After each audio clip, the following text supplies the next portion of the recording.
Hallelujah, praise the Lord. प्रभु का धन्यवाद करता हूँ सुंदर समय के लिए और इस अवसर के लिए जो परमेश्वर ने मेरे जीवन में और आपके जीवन में दिया है कि हम सब प्रभु की उपस्थिति में आने पाए हैं। और साथ ही साथ मैं परमेश्वर का धन्यवाद करता हूँ कि परमेश्वर ने आज के इस पवित्र दिन में मुझे यह अवसर दिया कि मैं परमेश्वर के वचन को लेकर आपके बीच में आ सकूं। और साथ ही साथ मैं आगरा मसीह मंडली के इस पेज के लिए प्रभु को धन्यवाद देता हूं। आइए आज एक बार फिर से जब परमेश्वर ने मुझे और आपको अवसर दिया है कि हम परमेश्वर के वचन को सुने और सुनाएं, तो आइए हम इससे पहले परमेश्वर का वचन आपके साथ बांटें। आइए हम एक गीत गाते हैं और प्रभु की आराधना करते हैं, उसकी स्तुति करते हैं। हालेलुया। यीशु नाम की जय जय हो, यीशु नाम की जय जय हो, यीशु नाम की जय जय हो, यीशु नाम की जय जय हो।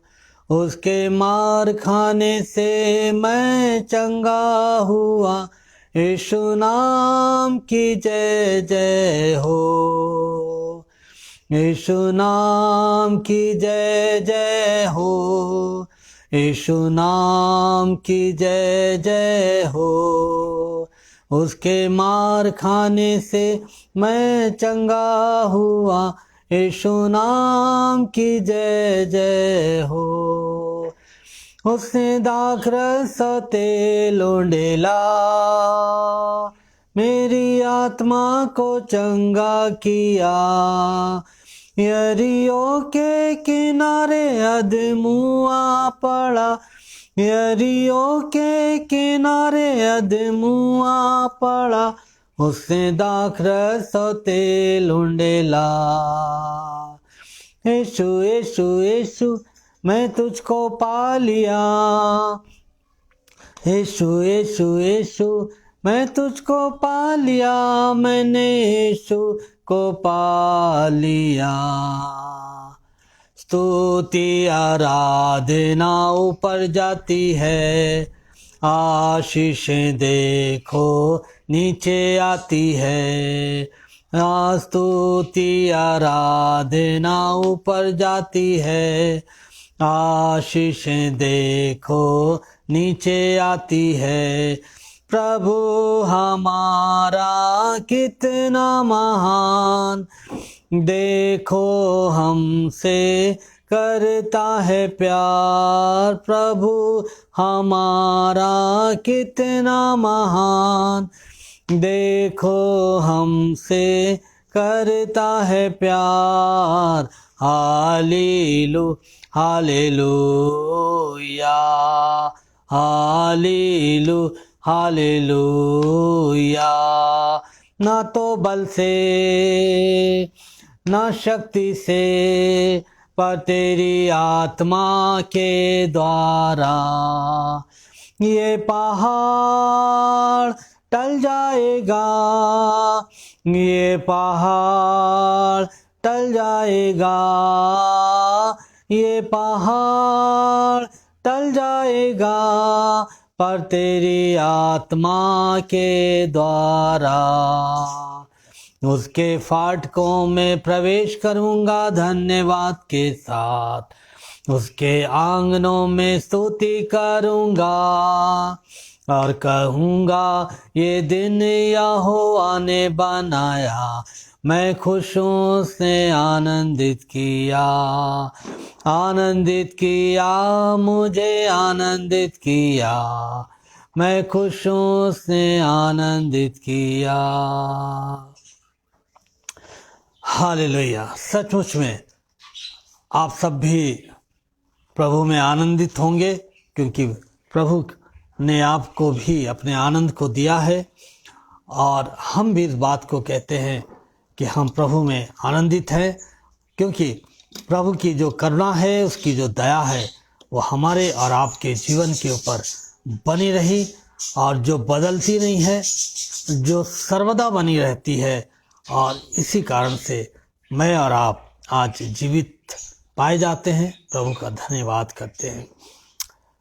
मैं अपने बीच में बहन सीमा सब लोग का स्वागत करता हूं आगरा मसीह मंडली के इस पेज पर, और साथ ही साथ प्रभु के सेवक अपने भाई अनुपम डेविड ब्रदर का भी, उनके परिवार का, बहन शबनम जी का मैं स्वागत करता हूं और दुआ करता हूं कि प्रभु आप दोनों को, बहन सीमा को और भाई अनुपम डेविड ब्रदर को बहुतायत से आशीष दे, बरकत दे। आइए हम परमेश्वर के वचन की ओर चलेंगे। आज नया दिन है, नया समय है, और प्रभु ने ये सुंदर अवसर मुझे दिया है कि मैं एक बार फिर से प्रभु के वचन को लेकर आपके बीच में आ सका। कल हमने देखा था कि दुख जो है वो एक रहस्य है, और एक विश्वासी के जीवन में वो जो दुख आते हैं, समस्याएं आती हैं, बीमारियां आती हैं, ये उसके जीवन में क्यों आते हैं।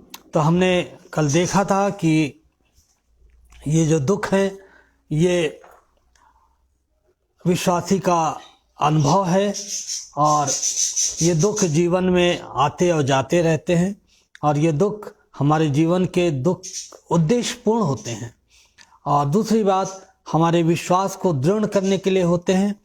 और आगे परमेश्वर का वचन कहता है कि ये जो दुख है हमारे जीवन में हमें अनुशासित करने के लिए आते हैं, और हमें दीन बनाने के लिए आते हैं, और हमको पवित्र बनाने के लिए आते हैं, और दूसरों की सहायता करने के लिए ये दुख हमारे जीवन में आते हैं, ताकि उसके अनुग्रह का हम सब एहसास कर सकें। सो प्रभु का मैं धन्यवाद देता हूँ इन वचनों के लिए। और आज हम देखेंगे कि क्या परमेश्वर आज भी चंगा करता है। ऐसे समय पर एक विश्वासी क्या करे। जब हम बीमार हो जाते हैं, जब हम बीमारी के बिस्तर पर चले जाते हैं कभी कभी, तो बहुत बार सवाल उठता है कि हम जो कुछ परमेश्वर के पवित्र वचन में पढ़ते हैं कि किस तरह से चेले रोगियों को चंगा करते थे, और यीशु मसीह के बारे में पढ़ते हैं कि कैसे वो बीमारों को चंगा करते थे। तो प्रश्न ये होता है, जब एक विश्वासी बीमार होता है, बीमारी के बिस्तर पर होता है, दुख झेल रहा होता है, तो ये सवाल आता है कि क्या परमेश्वर आज भी चंगा करता है। ऐसे समय पर एक विश्वासी को क्या करना चाहिए जब उसके जीवन में दुख है, बीमारी है। ये एक बहुत ही महत्वपूर्ण प्रश्न है कि क्या परमेश्वर चंगा कर सकता है। और दूसरा जो प्रश्न है, क्या परमेश्वर को चंगा करना जरूरी है। और तीसरा प्रश्न है, क्या परमेश्वर चंगा करेगा। और चौथा प्रश्न है, क्या मैं चंगाई पाने के लिए अपने को तैयार करता हूँ। तो आज हम इन्हीं बातों के ऊपर थोड़ी देर के लिए विचार करेंगे कि क्या परमेश्वर आज भी चंगाई देता है। हम इन बातों के ऊपर आज विचार करेंगे।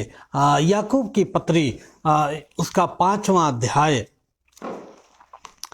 याकूब उसका 5 अध्याय हम निकालेंगे पढ़ने के लिए, और उसकी 13 से 20 आयत को पढ़ेंगे। याकूब 5 अध्याय, और यहाँ पर लिखा हुआ है 13 से 20 आयत में परमेश्वर का वचन हमें बताता है, यदि तुम में कोई दुखी है तो वह प्रार्थना करे, यदि आनंदित है तो वह स्तुति के भजन गाए, यदि तुम में कोई रोगी है तो कलीसिया के प्राचीनों को बुलाए, और वे प्रभु के नाम से उस पर तेल मलकर उसके लिए प्रार्थना करें, और विश्वास की प्रार्थना के द्वारा रोगी बच जाएगा, और प्रभु उसको उठाकर खड़ा करेगा। और यदि उसने पाप भी किए हों तो उनकी भी क्षमा हो जाएगी। इसलिए तुम आपस में एक दूसरे के सामने अपने अपने पापों को मान लो, जिससे चंगे हो जाओ। धर्मी जन की प्रार्थना के प्रभाव से बहुत कुछ हो सकता है। एलिया भी तो हमारे समान दुख सुख भोगी मनुष्य था और उसने गिड़गिड़ाकर प्रार्थना की कि मेह ना बरसे, और 3.5 वर्ष तक भूमि पर मेह ना बरसा। ये परमेश्वर का जीवित वचन है। उसके पढ़े और सुने जाने पर उसकी आशीष हो। तो यहाँ पर हम देखते हैं कि क्या परमेश्वर आज भी चंगाई देता है। इन पदों का संबंध आज की चंगाई से नहीं है। इन पदों का संबंध उस समय के लोगों की चंगाई से था। ये मैं नहीं कह रहा। ये बहुत सारे लोग जब इस सवाल को रख कर बाइबल पढ़ते हैं कि क्या आज भी परमेश्वर चंगाई दे सकता है या देता है, और जब हम उनको इस बात को बताते हैं कि परमेश्वर आज भी चंगाई देता है, और जब हम उनको इन पदों से अवगत कराते हैं, परिचित कराते हैं, तो बहुत सारे लोग हैं जो कहते हैं कि ये जो पद हैं जो बाइबल में लिखे हैं, ये पद उस समय के लोगों के लिए था, ये आज के लोगों के लिए नहीं है। लेकिन वो इस बात को भूल जाते हैं कि परमेश्वर का जो वचन है, जो वचन परमेश्वर के मुख से निकले हैं, और जो पवित्र बाइबल में जो वचन लिखे गए हैं, परमेश्वर अपने वचन में कहता है यदि तुम में कोई रोगी है तो वो प्रार्थना करे, और यदि तुम में कोई रोगी है तो कलीसिया के प्राचीनों को बुलाए और वे प्रभु के नाम से उस पर तेल मल कर उसके लिए प्रार्थना करें, और विश्वास की प्रार्थना के द्वारा रोगी बच जाएगा। तो ये जो वचन है ये सारे युगों के लिए है। ये कल भी सच था और ये आज भी सच है। कल भी परमेश्वर चंगाई देता था और आज भी परमेश्वर का वचन हमें इस बात को बताता है कि कोई यदि दुखी है, बीमार है, तो वो प्रार्थना करे, और क्या होगा कि प्रार्थना के द्वारा, विश्वास की प्रार्थना के द्वारा रोगी बच जाएगा। तो परमेश्वर जो है आज भी मनुष्य को चंगाई देता है, और इसके मेरे पास, आपके पास बहुत सारी गवाहियाँ होंगी कि परमेश्वर आज भी मनुष्य को जो विश्वास के द्वारा यीशु मसीह के पास आता है और उससे प्रार्थना करता है, बाइबल बताती है कि यदि उसने पाप भी किए होंगे तो, और वो अपने पापों को मान लेगा, तो वो जो रोगी है विश्वास की प्रार्थना के द्वारा रोगी बच जाएगा, और प्रभु उसको उठा कर खड़ा करेगा, और यदि उसने पाप भी किए हों तो उनकी भी क्षमा हो जाएगी। ये आज भी उतना ही सच है जितना प्रेरितों के समय में सच था। तो मैं उन लोगों से बातचीत कर रहा हूँ जो इस बात को कहते हैं कि इन पदों का संबंध आज की चंगाई से नहीं है, उस समय के लोगों से इसका संबंध है। नहीं, इन पदों का संबंध हर युग के लिए है, हर समय के लिए है, और परमेश्वर जो कभी बदलता नहीं है, जो अपने वचन को देकर कभी पलटता नहीं है, उसका ये वचन है। और परमेश्वर जो है आज भी मनुष्य को जो विश्वास के द्वारा उसके पास आते हैं उसको वो चंगा करता है।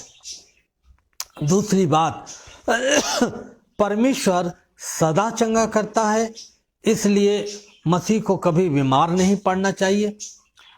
अब यहाँ पर बहुत सारे लोग ये सवाल करते हैं कि एक मसीह जो है वो परमेश्वर उसको सदा चंगा करता है, इसलिए एक मसीह को कभी बीमार नहीं पड़ना चाहिए।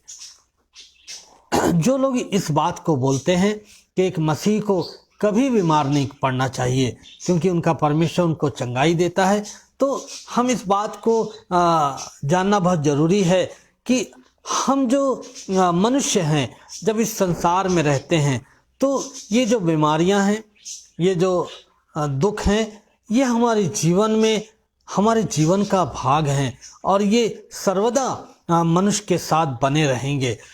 हम सब के जीवन के ऊपर, हमारी जलवायु का, हमारे वातावरण का, और हम जिसमें जीते हैं, हमारा खान पान, उन सब के द्वारा बहुत सारी बीमारियां जो हैं मनुष्य के जीवन में आती हैं। और मनुष्य जो है हमेशा ये संभावना रहती है कि वो बीमार पड़ सकता है। तो जो लोग कहते हैं कि परमेश्वर के लोगों को बीमार नहीं पड़ना चाहिए, तो उनके लिए बाइबल इस बात को बताती है, सिद्ध करती है परमेश्वर अपने वचन में, कि उस समय भी लोग बीमार पड़ते थे और आज भी लोग बीमार पड़ते हैं। नाना प्रकार की बीमारियां हैं। तो ये जो बीमारी है ये सर्वदा इस संसार में रहेगी। परमेश्वर ने हमें इसके बीच में रखा है, लेकिन ये बीमारी सर्वदा रहेगी, ये रोग सर्वदा रहेंगे। लेकिन परमेश्वर की जो चंगाई है वो भी सर्वदा इस संसार में उसके विश्वास करने वालों के जीवन में ये चंगाई बनी रहेगी। और जो लोग विश्वास के द्वारा यीशु मसीह को ग्रहण करेंगे, उनके जीवन में भी यीशु के नाम में ये चंगाई आने पाएगी। तो हम बीमार भी पड़ेंगे और परमेश्वर जो है हमें और आपको चंगा भी करेगा। तो हम यहाँ पर देखते हैं कि एक मसीह को क्या बीमार पड़ना चाहिए? कोई भी व्यक्ति अपने आप से सह के कभी बीमार नहीं पड़ता है। बहुत सारी कीटाणु होते हैं, बहुत सारे जर्म्स होते हैं जो मनुष्य के जीवन में आ जाते हैं और वो उसको क्या करते हैं? बीमार कर देते हैं। तो बीमार तो मनुष्य पड़ेगा ही, बीमारी के बिस्तर पे तो वो जाएगा। लेकिन हम धन्यवाद देते हैं यीशु मसीह के उस लहू के लिए जो हमारे और आपके रोगों की चंगाई के लिए बहाया गया, और उसके लहू में हमारी और आपकी चंगाई है। और जब हम विश्वास के द्वारा अपनी दुर्बलताओं में उसके पास आते हैं तो यीशु मसीह हमें और आपको चंगाई देता है। तो जो लोग कहते हैं कि एक मसीह को बीमार नहीं पड़ना चाहिए, ये बीमारी सर्वदा इस संसार में रहेगी और इससे हम अछूते नहीं रह सकते हैं। और तीसरी बात, इस विषय में पवित्र आत्मा द्वारा इन पदों में स्पष्टता से उत्तर दिया गया है। क्या परमेश्वर चंगा करता है? क्या परमेश्वर हमेशा चंगाई देता है? क्या चंगाई का संबंध हमारे विश्वास से है? क्या हमें दवाई करना चाहिए? तो बाइबल हमें और आपको बताती है कि परमेश्वर जो है, बहुत बार बाइबल इस बात को बताती है कि परमेश्वर जो है हमेशा चंगा नहीं करता है। जब हम पौलुस के जीवन को देखते हैं तो पौलुस अपने खत में, अपने पत्र में लिखता है कि मैंने कई बार प्रार्थना करी ताकि ये रोग जो है मेरे शरीर से दूर हो जाए। उसको कोई रोग था, चाहे वो आंखों का रोग हो या और कोई रोग हो, जिससे वो बड़ा परेशान था, और उसने कई बार परमेश्वर से प्रार्थना करी कि परमेश्वर तुम मुझे चंगा कर दे, तुम मुझे अच्छा कर दे। लेकिन हम पाते हैं कि पौलुस के पास परमेश्वर की चंगाई नहीं पहुंच पाई। लेकिन परमेश्वर ने पौलुस से कहा कि मेरा अनुग्रह जो है वो तेरे लिए काफ़ी है, वो अनुग्रह मेरा तेरे ऊपर सर्वदा बना रहेगा। और हम देखते हैं कि जैसा स्कॉलर बताते हैं कि पौलुस की आंखों में कोई परेशानी थी और उसकी आंखों से शायद कीचड़ बहता था और वो बड़ा आंखों का कार्य करने में बड़ा उसको दिक्कत होती थी। तो हम देखते हैं कि परमेश्वर का जो अनुग्रह है पौलुस के जीवन में इतना अधिक हुआ कि पौलुस जो है सबसे ज़्यादा इन नए नियम में इन पत्रों को लिखने वाला हुआ, और उसने कई खत, कई पत्र, कई पत्रियां कलीसियाओं को लिखी, और उनको उन पत्रियों के द्वारा उसने उनके विश्वास में उभारा और उनको आगे बढ़ाया। तो हम देखते हैं कि परमेश्वर जो है बहुत बार हमें चंगा नहीं करता है, लेकिन उसका जो अनुग्रह है वो हमारे और आपके जीवन के ऊपर बना रहता है, क्योंकि बाइबल मुझे और आपको बताती है कि उसकी जो सामर्थ है वो हमारी निर्बलता में सिद्ध होती है।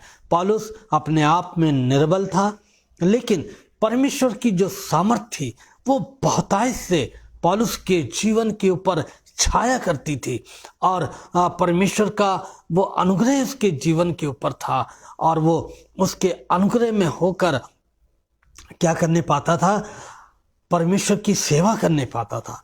तो खुदा के लोगों, बहुत बार हम प्रार्थना करेंगे लेकिन हो सकता है हमें चंगाई ना मिले।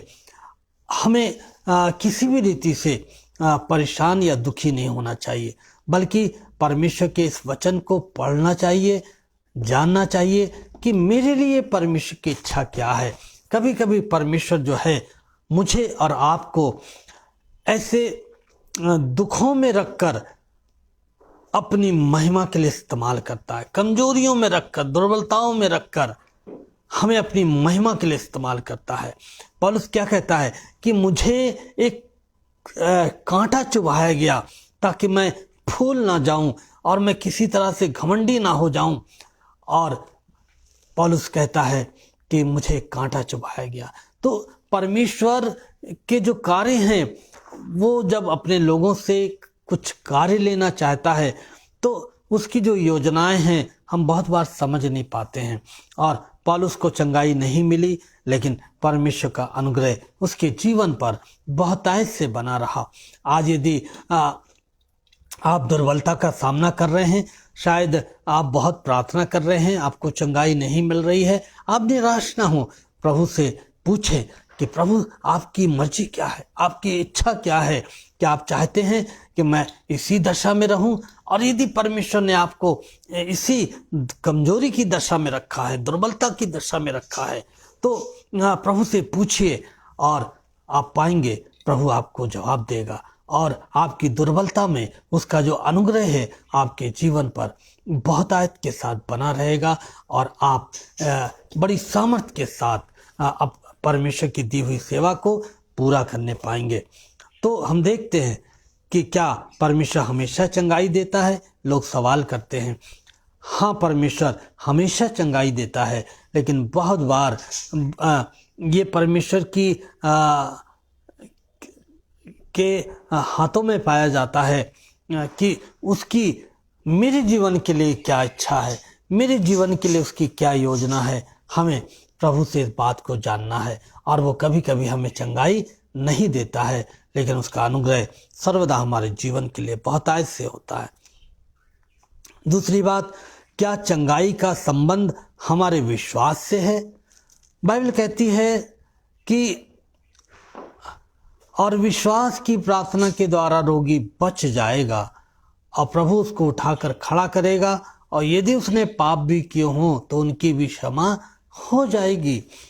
बाइबल यहाँ पर हमें बताती है कि ये जो हमारी चंगाई है, बहुत बार ये बीमारियां मनुष्य के जीवन में उनके पाप के कारण से आती हैं, क्योंकि बाइबल नया नियम हमें जो 4 गॉस्पल हैं, 4 सुसमाचार हैं, हमें कई जगह पर इस बात को बताते हैं कि मनुष्य के जीवन में बहुत सारी बीमारियां उसके पापों के कारण से आती हैं।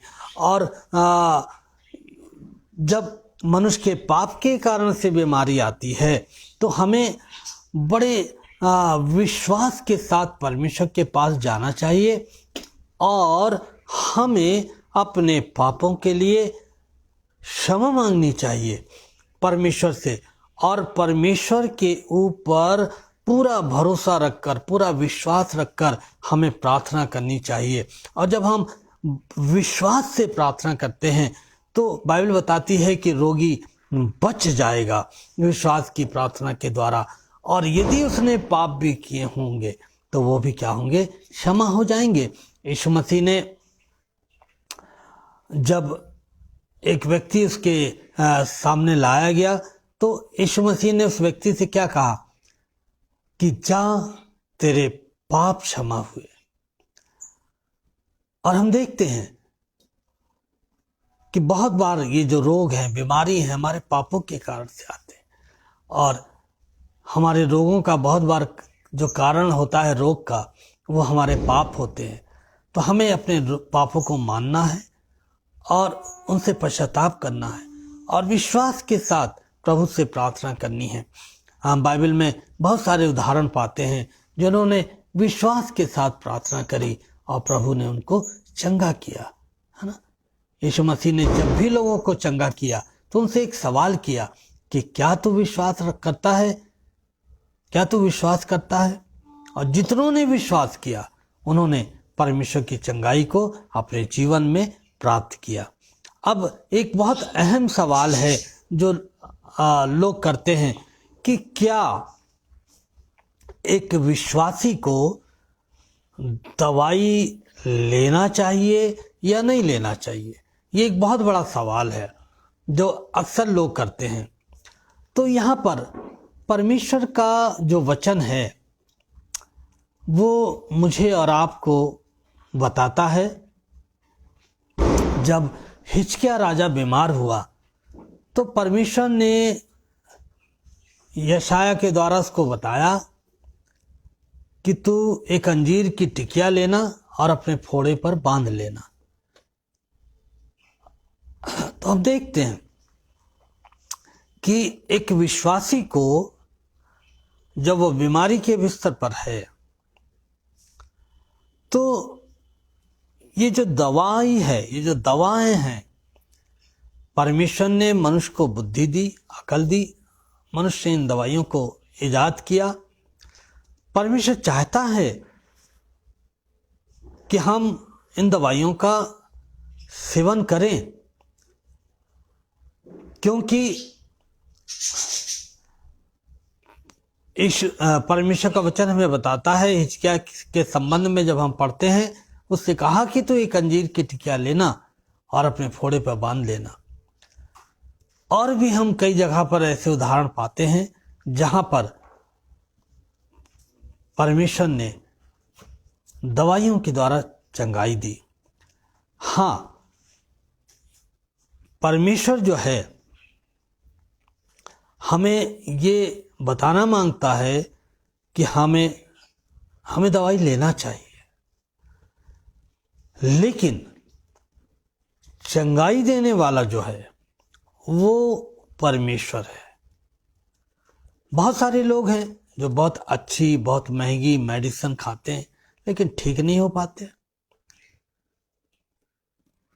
चंगा करने वाला केवल परमेश्वर है और वही हमको चंगाई देता है। लेकिन दवाई खाने में कोई बुराई नहीं है। इसमें कहीं ये बात नहीं है कि आपका विश्वास कम है, आप प्रभु पे पूरा भरोसा नहीं रखते। बहुत सारे लोग ये सवाल उठाते हैं कि क्या आपका भरोसा नहीं है प्रभु के ऊपर जो आप दवाई ले रहे हैं। और एक दवाई खाने वाले को हम तुच्छ ना समझें, हम उसको विश्वास में कमजोर ना समझें, बल्कि प्रभु चाहता है कि हम दवाई का सेवन करें। और प्रभु जो है हमारा, वो हमें चंगाई देता है कभी कभी। उदाहरण के लिए मेरी पत्नी एक बार बहुत बीमार पड़ी और उनके पेट में डॉक्टर को दिखाया तो डॉक्टर ने कहा इनके पेट में ट्यूमर है। तो डॉक्टर ने कहा इस ट्यूमर को जल्द से जल्द ऑपरेट करना पड़ेगा, इनका ऑपरेशन करना होगा, अन्यथा ये यदि भ्रष्ट हो गया इनके पेट में तो पूरी बॉडी में जहर फैल जाएगा और इनकी मृत्यु हो सकती है। अब एक मसीह होने के नाते, एक विश्वासी होने के नाते मैं प्रार्थना करने लगा कि प्रभु तू तो चंगा करने वाला है, तूने कहा है मांगोगे तो मिलेगा और मैं तुम्हें चंगाई दूंगा। और मैं बहुत प्रार्थना करने लगा और ऐसी 2 दिन बीत गए प्रार्थना करते हुए, लेकिन मेरी पत्नी का जो पेट था वो बढ़ता चला गया। और फिर मुझे अपनी पत्नी को आनन फानन मेडिकल कॉलेज में भर्ती करना पड़ा और वहाँ पर उनका ऑपरेशन हुआ और उस ट्यूमर को बाहर निकाला गया। मेरी पत्नी उस ऑपरेशन के द्वारा बचा ली गई और वो स्वस्थ हो गई। तो हम पाते हैं कि परमेश्वर जो है वो चाहते हैं कि हमें परमेश्वर की इच्छा को जानना चाहिए कि परमेश्वर जब वो कहते हैं कि तुम्हें ऑपरेशन कराना है, तुम्हें दवाई खानी है, तो हमें खाना चाहिए, हमें ऑपरेशन कराना चाहिए।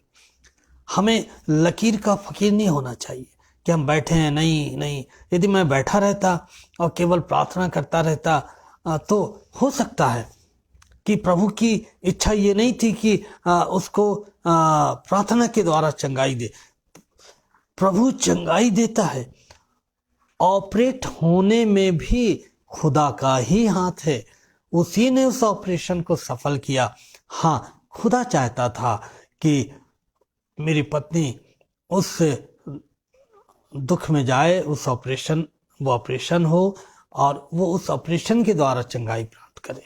तो प्रभु इस तरह से भी मुझे और आपको क्या देते हैं? चंगाई देते हैं। तो बहुत सारे विश्वासी इस बात को कहते हैं कि क्या हमें दवाई करना चाहिए या नहीं करना चाहिए। तो मैंने जो सीखा वो यही सीखा कि हाँ, हमें दवाई करना चाहिए, क्योंकि चंगाई देने वाला हमारा प्रभु है। और हमें जो सोर्सेस हमें दुनिया में दिए गए हैं, हमें उनको, यदि वो हमारे वश में हैं, यदि हमारी सामर्थ्य में हैं, तो हमें उनको जरूर करना चाहिए। और खुदा जो है उन दवाई और ऑपरेशन के द्वारा भी हमें चंगाई देता है। अब दूसरी बात मैं आपको बताता हूँ। जब मेरी पत्नी का ऑपरेशन हुआ तो वो हॉस्पिटल में एडमिट थी और मुझे रात में वहाँ पर रुकने का ऑर्डर नहीं था। अब मैं आपको बता रहा हूँ कि उस समय मेरा जो बड़ा बेटा है वो ऐसे ही होगा, मुश्किल से 5 साल का। जब मैं अपनी पत्नी को हॉस्पिटल में छोड़कर मैं एक घर में रुका हुआ था, क्योंकि मैं परदेश में था, झांसी में था उस समय। तो उस प्रदेश में किसी के घर में मैं रुका था। तो जैसे मैं अपने बेटे को लेकर हॉस्पिटल से निकला, मेरा बेटा बहुत रोने लगा और वो रोए जा रहा और उसका रोना बंद नहीं हो रहा। और तभी मैंने देखा कि गैलरी से डॉक्टर आ रहे हैं। मैंने डॉक्टर को बीच में ही रोक लिया। मैंने कहा, डॉक्टर साहब ये बहुत रो रहा है, इसकी मम्मी का ऑपरेशन हुआ है, क्या बात है डॉक्टर? डॉक्टर जो है उन्होंने कहा कि ऐसा है, कल तो हॉस्पिटल बंद है, आप परसों इसको लेकर आइएगा, मैं इसका चेकअप करके बताऊंगा। खैर रात हो गई थी, मैं अपने बेटे को लेकर आया और जैसे ही आप यकीन मानिए, जैसे ही मैंने उस घर की जो छोटी सी सीढ़ी थी जो बना होता है चढ़ने के लिए, उस पे पैर रखा, मेरे कानों में आवाज आई। आवाज मालूम है आपको क्या आई? मुझसे प्रार्थना कर, मैं तुझे बड़ी बड़ी और कठिन बातें बताऊंगा। और मैंने तुरंत खुदा को रिप्लाई दिया, खुदावंद मेरे लिए यही बहुत कठिन है कि मैं परदेश में हूँ, मेरी बीवी बीमारी के बिस्तर पर है और मेरा बेटा रोए जा रहा है, मुझे नहीं मालूम इसको क्या हुआ है। खुदावंद मैं चाहता हूँ इसको जो भी तकलीफ है वो दूर हो जाए। और मैं उस बेटे को लेकर अपने कमरे में गया, रूम में गया और मैंने उसकी नेकर को नीचे किया और मैंने पाया कि उसकी जो पेशाब करने की जगह थी वो सूजकर इतनी मोटी हो रही थी। और मेरी समझ में आ गया कि इसकी कोई बहुत बड़ी प्रॉब्लम है, कि इसकी जो यूरिन की जगह है वो सूजी हुई है। और मैं घुटनों पे आ गया। मैंने कहा, खुदा बाप आपने कहा है मुझसे प्रार्थना कर, मैं तुझे कठिन कठिन बातें बताऊंगा। खुदा बाप मेरे लिए इस समय यही कठिन बात है कि रात का समय है, मैं परदेश में हूँ, बेबी बीमार है और ये रोए जा रहा है। खुदा तो उसको चंगाई दे दे, आराम दे दे।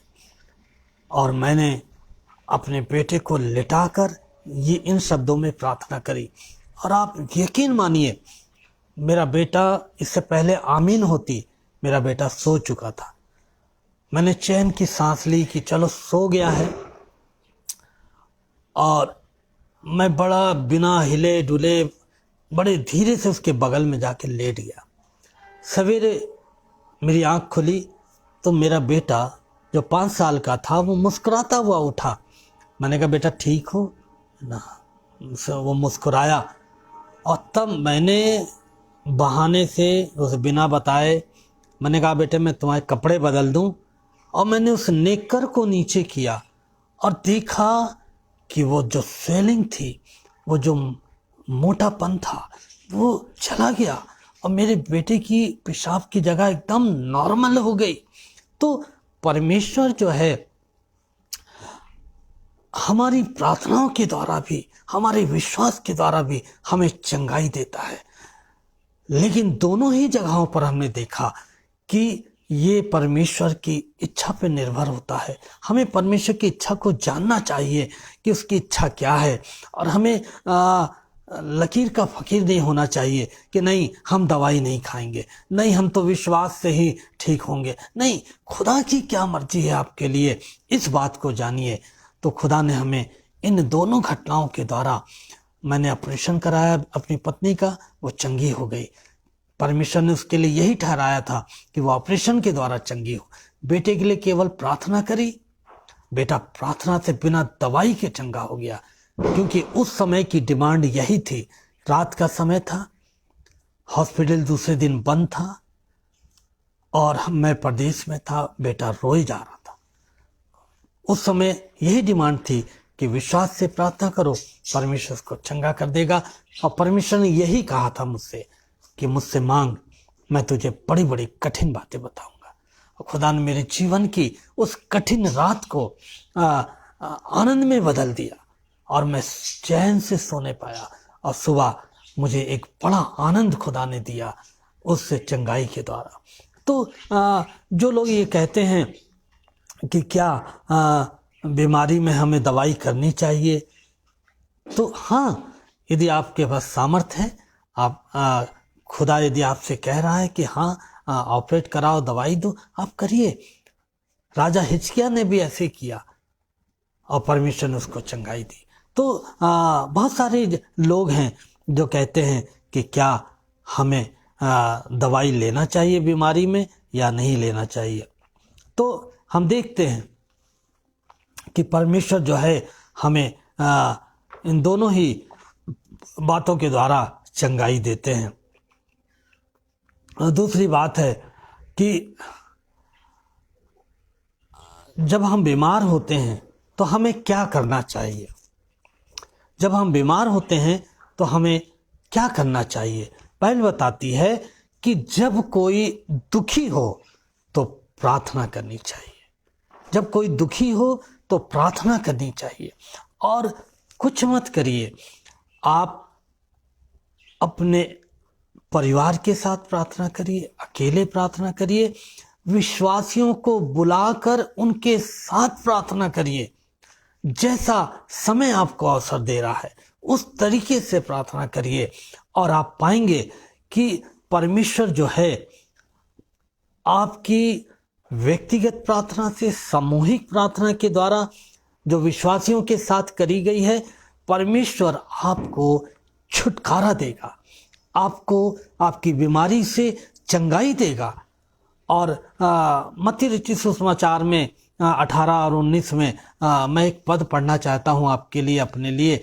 मत्ती 18, और यहाँ पर इस तरह से लिखा हुआ है 18-19 में, 18-19, फिर मैं तुमसे कहता हूँ यदि तुम में से 2 जन पृथ्वी पर किसी बात के लिए एक मन होकर उससे मांगे तो वह मेरे पिता की ओर से जो स्वर्ग में है उसके लिए हो जाएगी। तो परमेश्वर का वचन हमें बता रहा है कि हमें जब हम बीमार हैं तो हमें प्रार्थना करनी चाहिए, व्यक्तिगत रूप से, पारिवारिक रूप से और सामूहिक रूप से। क्योंकि जब हम नए नियम की कलीसिया को देखते हैं तो वो सामूहिक रूप से प्रार्थना करते थे अपनी समस्याओं के लिए, और परमेश्वर क्या करता था, उनको छुटकारा देता था, उनको चंगाई देता था। वही परमेश्वर आज है है, और वो आज भी जब हम इस तरह से प्रार्थना करते हैं तो वो आज भी हमें और आपको चंगाई देता है। और दूसरी बात हम देखते हैं कि हमें न केवल व्यक्तिगत सामूहिक प्रार्थना करनी चाहिए, बल्कि हमें विश्वास से प्रार्थना करना चाहिए। लिखा हुआ है कि वो प्राचीनों को बुलाएं और वो बीमार पर तेल मलकर क्या करें, प्रार्थना करें। तो तेल जो है वो किस चीज का प्रतीक है? तेल जो है वो पवित्र आत्मा का प्रतीक है।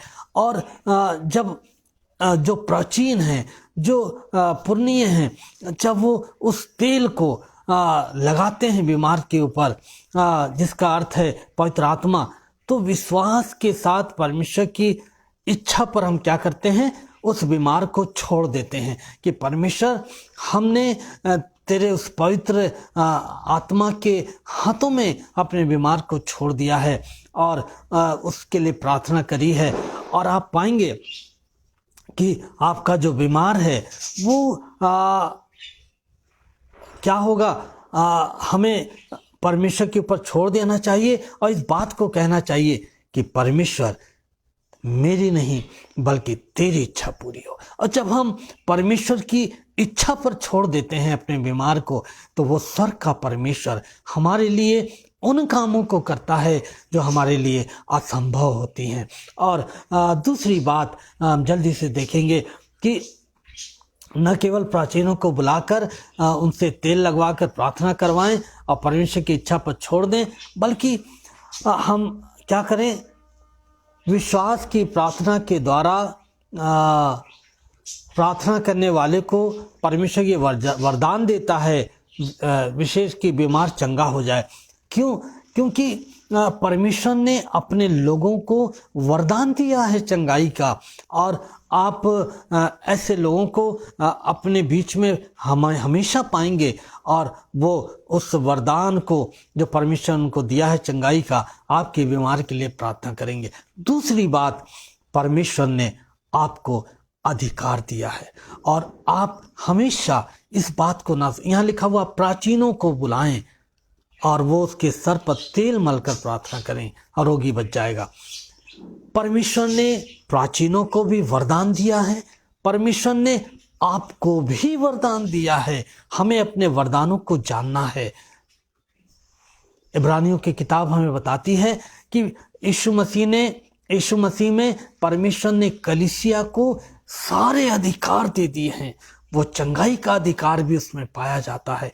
आप जिस किसी के ऊपर हाथ रखेंगे वो चंगा हो जाएगा। आप ये मत कहिए कि मैं तो साधारण सा कलीसिया का सदस्य हूँ और मेरे अंदर तो कोई सामर्थ्य नहीं है। यदि आप प्रभु के ऊपर विश्वास रखते हैं, यदि आपने प्रभु में नया जीवन पाया है, आप उसकी संतान हैं, तो ये अधिकार परमेश्वर ने आपको भी दिया है कि आप जिस किसी बीमार पर हाथ रखेंगे वो चंगा हो जाएगा। तो परमेश्वर चाहता है कि हम भी बीमारों के लिए प्रार्थना करें, क्योंकि परमेश्वर ने हमें भी ये अधिकार और वरदान दिया है कि हम बीमारों के लिए प्रार्थना करें। और यहाँ पर देखते हैं कि विश्वास की प्रार्थना के द्वारा जो वरदान हमें दिया है, बीमार चंगा हो जाएगा। पौलुस बीमार था पर चंगा नहीं हुआ, परमेश्वर अनुग्रह देगा उस दुख को सहने की। पौलुस सलाह देता है कि दवा लें। यदि हम पहला तीमुथियुस 5:23 निकाल कर पढ़ें तो पौलुस यहाँ पर हमें सलाह दे रहा है कि हम क्या करें, दवाई को ले। पहला तीमुथियुस 5:23। और यहाँ पर लिखा हुआ है, भविष्य में केवल जल ही का पीने वाला ना रहे, पर अपने पेट के और अपने बार बार बीमार होने के कारण थोड़ा थोड़ा दाखरस भी काम में लाया करा। अब यहाँ पर हम देखते हैं उस समय जो यातायात था वो समुद्री था, और लोगों को एक जगह से दूसरी जगह जाने में, अपने माल को पहुंचाने में हमेशा समुद्री मार्ग का इस्तेमाल करना पड़ता था।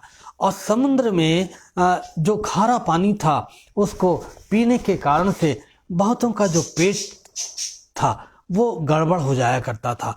और पौलुस तीमुथियुस को जो पौलुस के साथ बहुत सारी सेवकाई में रहा, जब तीमुथियुस का पेट थोड़ा कमज़ोर रहता था तो पौलुस ने उसको सलाह दी कि तू क्या कर, भविष्य में केवल जल ही का पीने वाला ना रहे, पर अपने पेट के और बार बार बीमार होने के कारण थोड़ा थोड़ा दाखरस भी काम में लाया कर। अब यहाँ पर हम देखते हैं कि बहुत सारे लोग इस पद को उल्टा अनुवाद कर देते हैं और इसमें से अपने फायदे की बात को निकाल लेते हैं। लेकिन पौलुस कहता है कि ये दवाई के रूप में तीमुथियुस को बता रहा है, क्योंकि उस पदार्थ में जिसके बारे में पौलुस बात कर रहा है, दाखरस के बारे में, उसके अंदर ये गुण पाए जाते हैं कि वो पेट के उन कीटाणुओं को जो हमारे पेट को गड़बड़ करते हैं और हमें बीमार करते हैं, उनको मारने की उनके अंदर ताकत होती है। और इसलिए पौलुस कह रहा है कि थोड़ा सा दाखरस भी काम में लाया कर। लेकिन आज लोगों ने इस पद को अपने फ़ायदे के लिए बना लिया है। लेकिन मैं यहाँ पर केवल यही बताना चाहता हूँ कि परमेश्वर चाहता है कि हम दवा लें और उसका इस्तेमाल करें, और प्रभु जो है हमारी इन दवाइयों के द्वारा भी हमें चंगाई देता है, विश्वास की प्रार्थना के द्वारा भी चंगाई देता है, और हमें अनुग्रह देता है कि हम सब उसके अनुग्रह में होकर इस संसार में जिएं और उसकी सेवा को करें। दूसरी बात, तीमुथियुस सलाह देता है कि दवाई ले, और आगे वो कहता है जब आवश्यकता हो तो इलाज करने से ना हिचके, अलौकिक स्वाभाविक तरीके से दवाई ले। और अपनी अंतिम बात जो मैं बताना चाह रहा हूँ वो ये है कि अपनी बीमारी का हम अंगीकार करें। बहुत बार देखा गया है कि लोग बहुत अच्छा इलाज करा लेते हैं, बहुत अच्छी महंगी दवाई खा लेते हैं, फिर भी वो चंगे नहीं होते। मालूम है उसका एक बहुत बड़ा कारण है, हमें अपनी बीमारी को जांचना है कि ये बीमारी है क्या, ये बीमारी आई कहाँ से है और इसका निदान कैसे होगा, इससे मैं छुटकारा कैसे पाऊंगा। नीति वचन 28:13 मैं आपके साथ पढ़ना चाहता हूँ। नीति वचन 28:13, और यहाँ पर नीति वचन 28:13 में इस तरह से लिखा हुआ है, जो अपने अपराध छुपा रखता है उसका कार्य सफल नहीं होता, परंतु जो उनको मान लेता और छोड़ भी देता है उस पर दया की जाएगी। बहुत बार हम प्रार्थना करते हैं, प्रार्थना करवाते हैं, बहुत अच्छा इलाज करवाते हैं, लेकिन फिर भी हम चंगे नहीं हो पाते हैं। उसका क्या कारण है? उसका कारण केवल एक ही है, और वो है मनुष्य का पाप, जिसे वो छिपा कर रखता है अपने हृदय में। उस परमेश्वर से जो मनुष्य के दिल और गुर्दों को जानने वाला खुदावंद है, उससे वो उन पापों को, उन अपराधों को छुपा कर रखता है और सोचता है कि परमेश्वर नहीं जानता है। जब तक एक जीवन में पाप रहता है, अपराध को छुपा कर रखता है, तो ये जो पाप है ये हमें चंगा नहीं होने देता है। पाप अपने आप में एक बहुत बड़ा रोग है, और जब ये हमारे जीवन में पाया जाता है तो ये मनुष्य को रोगी कर देता है। आज जो भी इस संसार में बीमारी फैली है वो सब हमारे पाप का ही परिणाम है, और पाप के कारण से शैतान ने मनुष्य को पाप में डाला, और पाप के कारण से आज मनुष्य जो है रोगी है। और जब हम उस आशा की मेज पर जाते हैं, प्रभु भोज की मेज पर जाते हैं, तो परमेश्वर का वचन कहता है इससे पहले तुम इसको लो, अपने आप को जांच लो। और आगे पौलुस कहता है कि यदि तुम अपने आप को जांचते तो तुम दंड ना पाते। तुम में से बहुत सारे रोगी हैं और बहुत सारे सो भी गए हैं, यानी कि मर गए हैं। क्यों रोगी हैं, क्यों मर गए हैं? वो तो प्रभु की मेज पर जाते हैं, प्रभु का लहू लेते हैं, प्रभु का बदन लेते हैं जिसमें जीवन पाया जाता है। वो इसलिए सो गए, वो इसलिए रोगी हैं क्योंकि उन्होंने प्रभु की मेज के साथ साथ वो पाप पे पाप करते गए। उन्होंने अपने पापों से पश्चाताप नहीं किया, अपने पापों को छोड़ा नहीं, और वो लगातार प्रभु की मेज की संगति करते रहे। और इस कारण से उनके जीवन पर दंड आ गया, बीमारी आ गई, दुख आ गया। परमेश्वर चाहता है कि हम अपने अपराधों को क्या करें, परमेश्वर के सामने प्रकट कर दें। दाऊद भजन संहिता 32 में कहता है कि मैं तेरे हाथों के नीचे दबा रहा और मेरी तरावट जो है वो धूप काल की सी छुर्राहट बन गई, लेकिन जब मैंने अपने अपराधों को मान लिया तो तूने मेरे पापों को क्षमा कर दिया और मुझे चंगा कर दिया। जब हम अपने अपराधों को मान लेते हैं, प्रभु हमें चंगा कर देता है।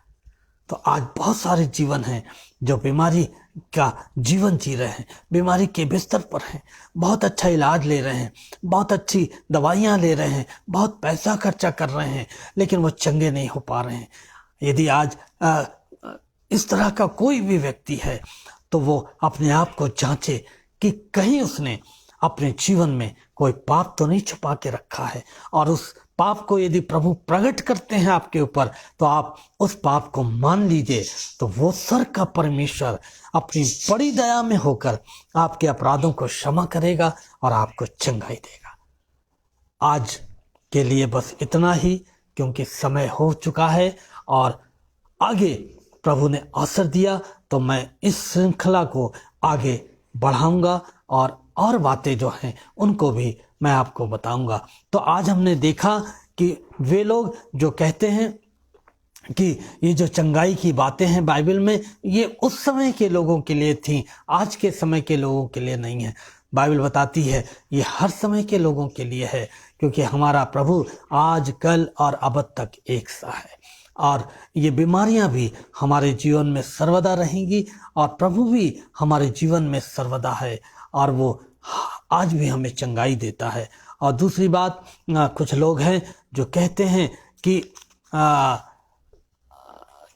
हमें दवाई नहीं लेना चाहिए, हमें मेडिसिन का इस्तेमाल नहीं करना चाहिए। आज हमने देखा कि परमेश्वर के वचन से पौलुस तीमुथियुस को सिखाता है कि दवाई ले ताकि तू बीमार ना रहे। राजा हिजकिय्याह को परमेश्वर ने निर्देश दिया कि अंजीर की एक टिकिया बना और अपने फोड़े पर लगा तो चंगा हो जाएगा।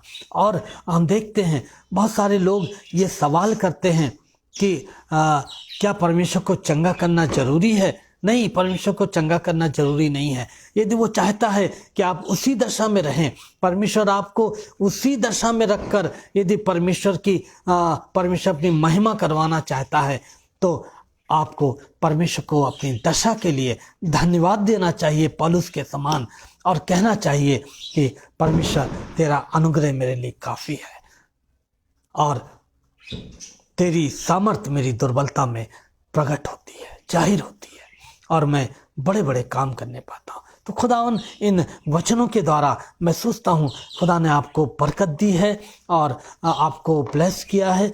खुदावन आप सबको और आशीष दे और आपके साथ हो और ऐसा अनुग्रह दे ताकि हम इन बातों को समझकर अपने जीवन को परमेश्वर के हाथों में सौंप सकें और उस चंगाई को और अच्छे स्वास्थ्य को हम परमेश्वर से प्राप्त कर सकें। प्रभु आप सबको बड़ी आशीष दे। आइए हम प्रार्थना करेंगे। हमारे जीवित और सामर्थ्य परमेश्वर पिता, हम आपको धन्यवाद देते हैं आपके जीवित वचन के लिए।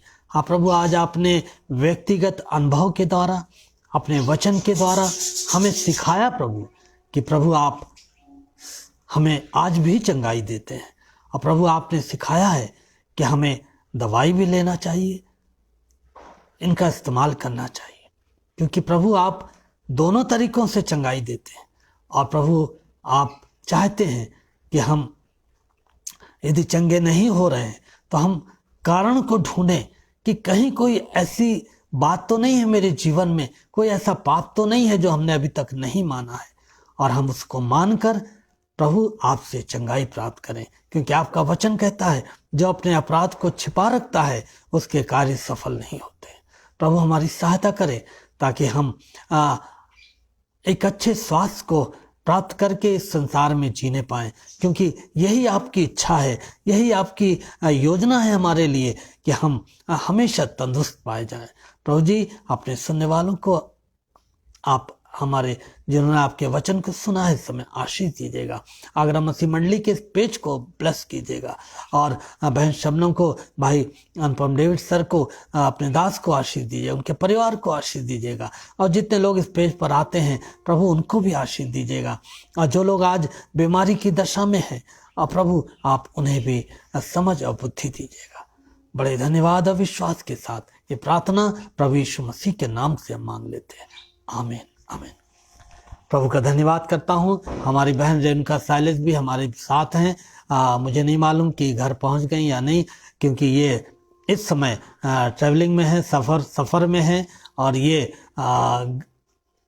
अपने जॉब की जगह से दिल्ली की ओर आ रही हैं। तो प्रभु इनको भी बड़ी आशीष दे, इनके साथ हो और हम सब प्रार्थना करें उन जगहों के लिए जहाँ पर सताव चल रहा है, जहाँ पर मसीह के लोग सताए जा रहे हैं। हम उन सब के लिए प्रार्थना करें कि वो प्रभु के विश्वास में बने रहें और निरंतर प्रभु में वो बढ़ते चले जाए और ये सताव जो है ये हम इनके जीवनों से दूर होने पाए और ये स्वतंत्र होकर प्रभु की सेवा करने पाए। प्रभु आप सबको बड़ी आशीष दे। सबको जय मसीह की, सबको जय मसीह की। Thank you very much. God bless you.